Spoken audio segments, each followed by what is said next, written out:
Welcome to another episode of Fresh Off the Set. I'm Kari Diaz, and I am so excited for today's podcast because we have our very own KUTV 2 News, Jamie McGriff. Jamie, hi. Hi. It's funny because we usually see each other in passing once in a while. You come in at a later time than I do, but Jamie, I have to say, we were just complimenting on her makeup too. She's so beautiful, you guys. I mean, she's beautiful in person and on camera, but it's like, you were stunning. Thank you. You are stunning. Okay, Jane, where did you get your love for news and journalism? Where did it start? I guess it started in undergrad. I switched majors and jumped into the field of communications, and I wasn't sure where I was going to go. And at the time, we had a campus radio station, which still exists today.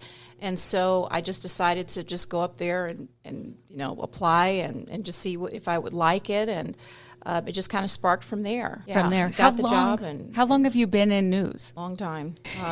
More than 10 years. 10 years. When did you start here at KUTV? I'm going into year 4 now. 3 years, but going into my 4th year now. Okay. Yeah. So pre-COVID, were you here right? I remember that was about 4 years ago. Yeah. When you started. What do you love most about the thrill of breaking news? It depends on what the breaking news is. Because usually when there's breaking news, something really bad has happened. Sure. So it depends on what that breaking news might entail. If it's information that can help people, that would be kind of the area that I would lean closer towards, because usually there's like severe weather or there's lives that may be in danger, and Sure. so you want to let people know, give that urgency. So, usually when there's some kind of breaking news from that standpoint, you're trying to make sure that you get the information out there to help people. Sure, absolutely. Can you explain to listeners what happens when breaking news is going on? What does a viewer not see on camera, but happening behind the scenes? Chaos. Chaos. It's chaos. It's an open space usually in a newsroom, and so there's a lot of people yelling across the room, different things that they're finding out about, and all the producers are usually up in arms working together and coordinating and trying to get things squared away. So it's organized chaos, but it's chaos. Sure. And so it's just a matter of figuring out where crews are going to go, if we're going to actually break into programming to tell people what's going on. It depends. Like if the president's coming to town and we just found out that the president's plane has landed, or Air Force One has landed, then we'll probably break into programming, especially if we already have crews out there and they're on standby and they're ready to talk about it or something like that. If we had a deal where like members of the royal family were coming to visit, I'm pretty sure that would be a big enough breaking news that we would have someone cut into programming, and then they would just, have one of the anchors be on standby to go on the air and say, this is what we have going on. And at that point, we may do extended coverage. It just kind of depends on what's happening on the ground, because the reporters are the ones who are, boots on the ground. But if it's something even on a national scale where if the president is about to make some huge announcement or something like that, then we may cut into programming for that. So it's just a matter of relaying information to everybody, figuring out how it's going to impact everyone's shows and how we move forward from there. Sure. I don't think a lot of people realize, and I only know the lifestyle TV side of this, but everything is produced for each show you do. So when it's down to like what we call the banner at the bottom of the screen and the text so when you have breaking news and they're just putting all of that in, I imagine that is pretty chaotic. Yeah, you have to move quickly. It is a competitive industry that we're in, so you want to get it out there as quickly as possible, and of course try to beat the competition, but you want to make sure that the information that you have is accurate. So it's very fast paced. People may not realize how quickly you have to think on your toes when you do that, and learn how to pivot quickly and then go from there. So sometimes if the breaking news is maybe 30, 45 seconds long, then that's what it will be. Sometimes it's maybe 2 minutes, and we go from there. And usually there's a follow-up with the newscast, typically at 4, 5, or 6, or 10. Okay, and as a seasoned anchor, how stressful is breaking news to you now? Are you used to it? Does it change depending on, like you were saying, depending on what the breaking news is? No, it just comes with time. Doing squats. People who have to do a certain number of squats in like 10 seconds, you're not going to be able to do it maybe in 10 seconds. It may take longer depending on your circumstances, but it just comes with practice. And it depends, too, on whether or not you're having to ad-lib. Like, if the president's in town, you have to ad-lib before he gets off the plane. And so you have to kind of be in a position where you know what's going on and be able to talk viewers through that. So it takes time to understand that and how to gauge that and experience. In those instances, especially now, is it stressful? No, not because this is what I'm conditioned for this. Someone who's never done this before, yeah, it can be stressful because you don't know exactly how to handle it and you're uncomfortable, but this is what I do, so I'm used to it. It's like asking a paramedic who has to go to a crash scene, are you stressed out about this when you're asking someone who's been doing this for 2 decades, Yeah. So it's just a matter of, okay, we know something's going to happen, but to what extent? So in this case, at least it's a more controlled environment compared to a paramedic, and emergency responders, hats off to them, because that's a job that, Ooh, yeah. that's a different ball game right there, because there's countless scenarios that they're stepping into. At least in our breaking news situation, we know what we're going to say, and we know that stuff is going on, and even if we don't know all the details, we'll let you know. We know stuff is going on, but we may not know all of the details. Now, for the most part with the newscast, there's teleprompter, so you're reading your words and you know what you're saying. And like you said, ad-libbing, meaning just kind of having to talk without a teleprompter during breaking news. Does it ever go beyond 3, 4, 5 minutes that you're just kind of having to fill air time? Yeah. Absolutely. I don't remember a specific situation here because I'm sure it's happened, but normally there are reporters. There's a handful of people who are on standby who can help fill that time if need be. But has it happened? Absolutely. But in those cases, I mean, we have technology and resources available to help fill that time. And that's where experience comes into play, to know where to go and what to look for. Have producers who are working behind the scenes, even while you're on the air, who can feed you information that you may not know about because you're right in the middle of talking. Right. So they'll talk to you in your ear, maybe give you some things, new updates and things, so that you can have things to say, the facts that you know, so you know what's going on. Yeah. Okay, making sense. What are some of the big stories that you have reported on or anchored over the course of your career, either here in Utah or in another state? I guess the most recent big story, right before coming here, I believe we had hurricane coverage along the Gulf Coast. I was working in Mobile before coming here at our sister station, and we had hurricane coverage, and it was just like round the clock, just about. Had to work a 12-hour shift. You're talking about like a Category 3 flirting with the Category 4, and you're out in it. It's a whole new meeting on having your game face on. Sure. Flooding and all of that stuff. But yeah, hurricane coverage, that was a big one. Hurricane coverage, there's always destruction when it comes to the aftermath of tornadoes. Yeah. Plenty of those over the course of time. And were you reporting for those ones? Oh, yeah. As far as anchoring, I'm drawing a blur or a blank because there's so many. Yeah, you're daily doing this, so there's a lot that you go through. Yeah, there's a lot. Of course, the biggest one for me, at least now that I'm thinking of it, would be George Floyd. The whole saga and the tragedy that unfolded with all of that and all of the updates that came from the George Floyd situation, his death, arrests, and the riots and all of that stuff. How do you, we have some on our show on Fresh Living, we had some tough topics that we cover here and there, but with news and it being, things that are so emotional, and how do you portray that to the audience without getting like attached to it? Did you do a really good job? You have like a calm presence about you. Some people are just made for it, and you can't be out of touch with your humanity, but it's game time. This is what you spend all your time and practice and work do. But it just comes with the territory. You have your work hat on, your work face on, and you go out there and you do your job. There probably are emotional moments, but you still have to get through the show because you have people who are depending on you to get through the show. Have I broke down and cried on the air? No, that hasn't happened yet. It might down the road, but as far as the sensitive stories, yeah, because you already know going in it's going to be tough. Sure. Yeah, I have my game face on. I don't know how to explain it, but it's just something that people who are meant to do this job, they're equipped with. Yeah. It's a God-given gift, really, and I'm grateful to have it, to know how to navigate through the tough stuff. You're really good at giving the facts, letting people know what they need to know, but also having that like human side that you care. Thank you. You're very, very good at that balance. I don't know, it must be experience, and you're meant to do this because you're very good at that, Jamie. If people are listening thinking, I would love to start a career in journalism, I have always wanted to, what advice would you give to them? Do a lot of research. Make sure you know how much you're going to get paid and how long you're going to be paid, what you're making, before you make the kind of money that you feel that you would be satisfied with. The industry has changed so much. People are doing more with less. For some people, they do it for the love, because people don't get into this industry making a lot of money. Right. And at least starting off. And for some, that journey to even make halfway decent money, it could take a long time. You sacrifice a lot. Mental health is affected. To create that work-life balance can be very difficult.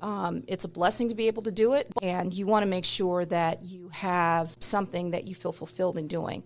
And do I feel fulfillment? Yes. And it's very stressful. It's high stress. One of the highest stress jobs you can possibly sign up for. Those who are gifted and who love it, they're in it because they love it. That's really all I can say. I remember people telling me, yeah, if you're in it, you have to love it to stay in it. Right. You gotta love what you do. It's hard work. Yeah, it's hard work now, a lot harder than what it used to be, because now one person could be doing 3 jobs at one time, where you're the reporter, you're the photographer, and you're the editor. Mm-hmm. And you have to also make it 4, and you're also having to write stories for social media and being on the web, and you have a short deadline. So that can be overwhelming for people stepping into this, thinking that you're going to have a whole crew of people that you're going to be working with. That's it. You just show up, you write your story, and then you're going to be done. Not quite like that anymore. So the industry has changed. I'm probably one of the last few in that generation that didn't have to do all of that, starting off and going through the ranks and stuff, because now you don't hear about that. And the cities that people can work in now, there was a time where you had to have been in the industry for 10 years before you could get into the top cities like Los Angeles and New York and Dallas. Larger stations, sure. Larger stations, even here in Salt Lake City. And now the game has changed. It is a great opportunity for those who really want to go for it, but it's going to take a lot of work. People in Hollywood, they will probably tell you, if you think you're going to just show up and just act and all of a sudden you're going to be the superstar,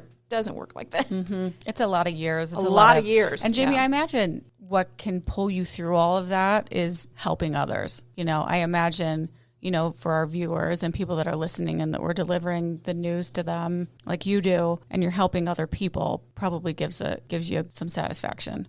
Oh yeah. There are days though that are really tough, and I think we all go through that. We're questioning, like, is this really worth it? And then you may get some encouraging words from someone, and then you remind yourself, yeah, it's worth it. Yeah, it was worth it. I just took a lot of sacrifice. And I think that's the heart of what I tell people, is that there are a lot of sacrifices that you make in this industry. And you have to ask yourself, do you want to go through those sacrifices to get point A to point B? Mm-hmm. Just know what you're getting into. Yeah, absolutely. I appreciate the honesty. You actually started a series on KUTV called Belonging in Utah. Can you tell us about what that is and what kind of stories you've covered? Okay, Belonging in Utah, it's a Black history series that was an idea that started about 2 years ago. I knew that I wanted to contribute in some form or fashion Black History Month. I just didn't know how. And so I reached out to some people in the community and said, I want to do some Black history stories, but I just don't know where to start. There's always been this notion, or at least this first impression from people from the outside looking in, when we're talking about Utah, that there are no Black people in Utah, and if there are, there's not much Black history to go along with it. So after talking to some folks, I realized that there was actually a lot of information that just was never really shared. And since I'm here, I'm one of the anchors, I'm Black, so I needed to do something to at least I'm in a position where I can put the spotlight on something that hasn't really been talked about. I spoke with the historian and founder of the Sema Hadithi Foundation, Robert Birch. And it was while speaking with him, he explained to me while I was working on one of my stories, he said, yeah, a lot of times young Black professionals, they come to Utah, they come to Salt Lake City, they get a few years in, and then they leave, because they don't have anything to identify with here. They don't hear stories or anything that helps them feel as though they could belong here. While I was actually working on the story and getting this series started, I didn't even have a name for the series. I didn't know. I was really stressed out about it, and I was talking to my parents back in Alabama, and I was telling them, I just don't know yet. And then while I was talking to them, it occurred to me what to call it, Belonging in Utah, because we want to feel like we belong. We want to feel like there's something there that makes us feel comfortable being outside of our comfort zone. Mm-hmm. And everybody wants to feel like they belong with something. And so that's how it happened. I pitched it to my bosses and said, hey, I think I have a name for this, and I want to call it Belonging in Utah. It's such a good name, Jamie. Thank you. It is good. Thank you. It worked. It really stuck with people and management. They were on board with it. They said, hey, cool, let's go for it. And so from there, I just started putting together stories about Black history, about things that people don't know about, like some of the first folks who ever stepped foot in the Salt Lake Valley were Black, even before the pioneers arrived here. That kind of information, landmarks in Utah, especially in the Salt Lake area, historic communities, Black communities that are literally just blocks away from our studios. Black communities lived and thrived. And so that information, it was very, very, very useful for people, and it just took off. And so the series really took off. Supporters who watch every week, and it is a weekly series mostly. If we have March Madness or if the holidays are coming around or something like that, when a lot of people are traveling, we're probably not going to air a story. But for the most part, I've been able to do stories with the support of management and everything. I'm grateful for them that otherwise would not be told to the scale in which I tell them. Yeah. And so it's been great. It's been great. Well, it's important, very important, and it's fantastic what you're doing here at KUTV and what you continue to do, Jamie. Thank you. So thank you. Okay, and you've lived in a couple different states. What do you like most about Utah here while you've been here? The mountains are beautiful. A lot of times I'm amazed that I can just step outside of a store and all of a sudden, you see these huge, they're just right in your face compared to like if you go to Denver, you have to go for miles or you're looking for miles away before you see like what we see here. And so that's really cool to see that in the Salt Lake Valley, and literally just driving down I-15, you just look on both sides of the highway. You're surrounded. You're surrounded by mountains. And so I think that's just really great. Which state have you enjoyed living in most? You don't have to say Utah. We just want to get to know you. But where have you loved living? By the beach. Okay, you're an ocean. You like the water? The water was good. This is the first time in a while that I've actually been landlocked to a certain degree in Utah. But I believe that every state offers something unique that just adds to your overall lifetime experience. Yeah, like our beautiful mountains. Oh, Gord, do you get out and hike? Do you get out up in the mountains too? I have. Yeah. So pretty. Okay, we are going to do what we call Fresh Five, Jamie. We like to get to know you a little bit better too. I'm going to ask you these 5 questions. Quick answers. Are you ready? Sure. Do you like to dine in or do you like to dine out? Both. Depending on the circumstance? Yeah. Coffee or tea? Tea. Would you rather load the dishwasher or unload and put away? Unload and put away. Same. Yeah. I'm with you. Yeah. Are you a road trip or a plane ride Plane ride. type of girl? Okay, do you like to take that plane? And then last one, what makes you smile? Good food. The good one. Me too. Good food. We have some good food here in Utah. Yeah. Jamie, it's been so fun getting to know you. Thank you. Thank you for sitting down. For having me come in. Of course. When can we catch you on KUTV too? For newscast, usually at 4 o'clock Monday through Friday, and I also on at 7 o'clock for ARC Salt Lake on KMYU and KJazz, and then at 9 o'clock on KJazz and KMYU for our newscast, and then 10 o'clock for Live Desk. So I'm really on in the evening newscast and sometimes filling in, so during the 5 and 6 and 10. So it just kind of depends, but every day you can catch me at 4. Amazing. Okay, and if we want to watch the past episodes of Belonging in Utah, where can we go? Just our website, KUTV.com. You can go to KUTV.com. There is you can click on news at the top of the page, and there should be basically a list that comes down, and you can scroll down and you'll see Belonging in Utah, and they have set up a page where you can just go through and see the previous stories that were done. Perfect. Okay, all on KUTV.com. Jamie, thank you so much. It's been great to chat with you. Thank you. And thank you for listening to another episode of Fresh Off the Set. Please rate, review, and subscribe, and we will see you next week. Congrats, you made it to the end. If you want to continue to freshen up your day, you can watch us on Fresh Living every weekday on CBS Channel 2 in Utah at 1 o'clock. You can also watch us on our YouTube channel, KUTV Fresh Living, and follow us on social media. We will see you next week.